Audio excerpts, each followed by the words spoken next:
Howdy folks, and welcome back to World of Tanks with the mighty Jingles. And I have to admit I was feeling a bit nervous about doing another World of Tanks video this week, after the reception that my last World of Tanks video received, which I suppose was a good thing. For those of you who haven't seen it and don't know what I'm talking about, in the World of Tanks video that I did 2 days ago, I invited everybody who agreed that there were too many overpowered tanks in World of Tanks to express their opinion by leaving a dislike on the video. I laid down the challenge that while I didn't think you were going to be able to make this video, well, not this video, the one from 2 days ago, my most disliked video ever, because there is some pretty stiff competition, let's see if we could at least make it my most disliked World of Tanks video ever. Oh boy, did you guys rise to the occasion. You not only made it my most disliked World of Tanks video, it is now officially my most disliked video ever. In fact, as of right now, with over 15,000 dislikes and climbing, it takes my 2 previous most disliked videos, adds them together, multiplies by 4, and still bends them over, whips their pants down, and treats them violently with a cucumber. So, well done for that. I thought today, however, we'd try something just a little bit more positive. Everybody loves a TOG video. TOG's the party tank. Although this isn't strictly a TOG video. Well, it is, because there's a TOG in it, but you'll see what I'm talking about. All will become clear. This is Death Warmed Over. He submitted the replay. It's a tier 7 battle, but with 510 matchmaking, so not too bad. You know, I have to confess, the thought occurred to me while I was watching this battle. Why did they put this tank in the game? And not that I'm complaining, I think it's fantastic that they have put the TOG 2 into World of Tanks. I mean, I absolutely adore this machine. It's not very good, of course. But it does have a ton of health and a fantastic gun. What it lacks in general all-round effectiveness, in my opinion, at least it makes up for with character. Everybody loves the TOG. Especially when they're shooting at it. And they're in a KV2. But still, it doesn't really... I mean, why the TOG 2? You think about it, they were introducing British tanks into World of Tanks, and obviously they're going to sell a couple of British premiums in order to drum up interest in the line, and also allow people to get some British crews trained up in advance of actually grinding out the proper tanks. So... just picture the design meeting they must have had at Wargaming's headquarters in Minsk. This must have been a fairly high-level meeting. I mean, I'm not saying Victor Kisley himself was present, but there must have been some fairly serious Wargaming heavy hitters present at this meeting for a whole bunch of suggestions to be submitted, and for this to be the one that got picked. I mean, think about it. If you're going to introduce a premium British heavy tank, there are all kinds of candidates. There's a whole bunch of different Churchill variants, you know, tanks that people have actually heard of. It's going to be tier 6, so no chieftains, no conquerors, nothing like that. But there are any number of different recognisable British tanks that could have been picked rather than the TOG 2. I'll be honest with you, until I saw this tank in World of Tanks, I had never heard of it. In fact, I suspect that very few people outside of tank historians and people who have visited the Bovington Tank Museum had ever heard of this tank either. And most people are probably only aware of the existence of this tank because of World of Tanks. So at that meeting, I'm guessing there must have been one person relatively senior in Wargaming who thought, this is my chance. Somebody with enough clout to basically get what he wanted. Somebody who was either a tank historian and, like me, just fell in love with this utterly ridiculous machine, or somebody with a really nasty sense of humour. Somebody who could say, yep, I see your Churchill Crocodile, I see your Churchill AVRE, but we're not going to do that. We're going to put this in, because I'm in charge. And everybody else said, you what? Are you serious? It's a turd. Yes, it is. But it's got character, and character will do. Trust me, everybody is going to love this thing. And they all said, Well, okay, you're the boss. And thus the TOG 2 made it into World of Tanks. I mean, I don't know, you come up with a better explanation. It's the only thing I can think of that made sense. Of course, you know, I'm not complaining. Like I said, I absolutely adore the TOG. And I'm so glad that it's in World of Tanks. Ooh. Oh, death warmed over. This is not how you TOG. Your 17-pounder gun is very accurate, very rapid firing. You don't want to be trading shots with somebody that's doing 390 average damage for every 150 damage you do to them, because you're not going to win. Yes, this is not how you TOG. And so that was the world's shortest TOG 2 video. But don't worry, like I said, this isn't really about death warmed over in the TOG 2. Now this is about his surviving teammates. And also, don't panic, this is not another one of those negative Nancy, oh my god, look at all of these idiots videos. Like I said, we're being slightly more positive in today's video, despite the cruel slaughter of a perfectly harmless and majestic TOG in the first half of the video. Let's just see what the rest of his team get up to. Okay, so much for the IS-2. Who's next? Not the artillery, that's kind of boring. Ah, the T-29. Okay. Oh, the IS missed the shot. Get round there and finish him. Oh, seriously? 1 health? T-29's backing up. What the IS does not know is that the T-29 had a little bit of backup. So that was good. Remember, there's a big difference between kill stealing and keeping your teammates alive. Well, I don't know, maybe the IS wouldn't have actually killed the T-29, but I'm sure he's grateful to not lose a massive chunk of his health. Another hit scored. Unfortunately, the IKV-65 just got taken out by enemy artillery, and the T-29 is getting a bit of a case of tunnel vision chasing after the Steyr-Waffenträger, and he's not looking. In fact, he's just noticed what's popped up on the mini-map behind him. Oh dear, that's not good. Scores a hit. But he can't afford to take... Yeah, he's probably dead. Yeah, he is dead. Okay. T-29 down. Just the M44, the T-34-85, and the IS-2. The IS-2's been having a good game. He's on 3 kills.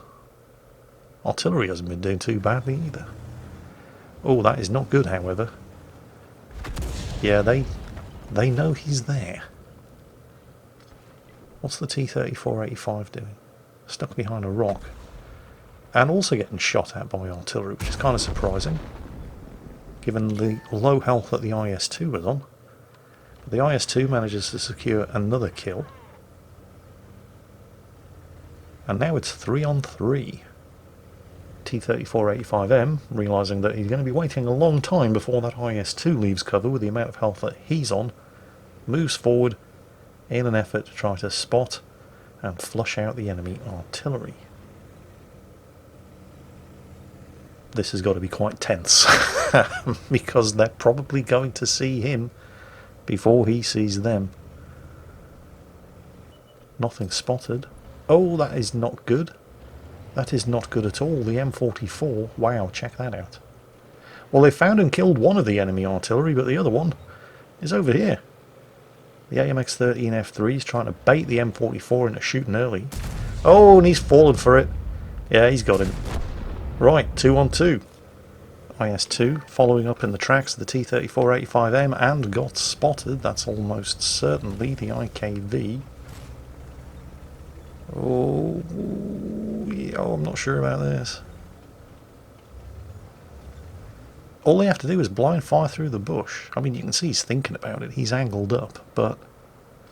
well, it's not really the tank destroyer that he needs to worry about in that spot. They saw where he went, and there's an artillery on the enemy team. And sure, the AMX-13F3 might not have the greatest splash radius in the world, but he doesn't have to miss you by much, and in fact, I'm pretty sure that was a direct hit. So that just leaves the T-34-85M against the AMX-13F3 and the IKV-65-2. And they're both probably going to see this guy long before he sees them. How confident would you be feeling if you were the driver of this T3485M? Because personally, I wouldn't be feeling very confident at all. But just over 5.5 minutes of this match remaining. He has time to sit and wait for the enemy team to do something stupid. Probably doesn't have a long time to sit and wait for the enemy team to do something stupid. I'd give it 2 minutes at the most, and then you're going to have to start taking matters into your own hands. But when you've got one medium tank versus one artillery and one tank destroyer, you kind of have to expect them to be camping the bushes and waiting for you to make the first move. Oh no! Wow! Well, it looks like waiting for the enemy team to do something stupid paid off. Why is he backing off though? Why didn't he take the shot? He wouldn't have been spotted in that position.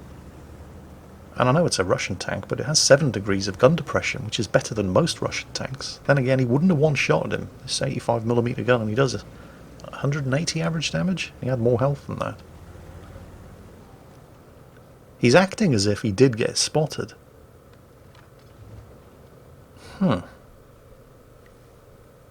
It's kind of surprising. He was in a very good spot. He's just traded it for another good spot. The IKV obviously knows he's been spotted. Actually, I suppose if the T-34 was loaded the high explosive, he can definitely one-shot him, because that thing, well, basically doesn't have any armour. And he will penetrate him with high explosive. But again, he's acting as if he doesn't have the gun depression to target him. Now, he's definitely been spotted here, so the AMX-13 artillery is going to be aiming for him, and the IKV is waiting and takes the shot. And he actually misses with his first shot, but he's going to beat that Swedish TD's reload, and yeah, high explosive finishes the job. Shot comes in from the AMX-13, narrowly misses him, does stun the crew, and now he's rushing for the cap circle. But, plot twist, the AMX-13 F3 is shooting at him from his own cap circle. And while that French arty got in there first, he didn't get in there fast enough, which means they're both going to cap within 5 seconds of each other, and this will be a draw. Unless the T-3485M can do something about it. Full credit to this guy, he knows. He knows what it is that he needs to do. And Provence isn't a particularly big map, and flush 1 here, and the T-3485M can easily cover that distance, get over there and reset. But the AMX-13 F3 is nobody's fool either. He realises this too, so he's abandoned the cap.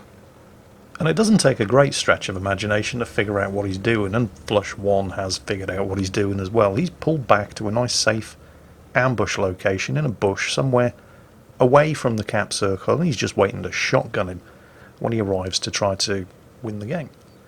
But Flush here is going to turn the tables on that French artillery.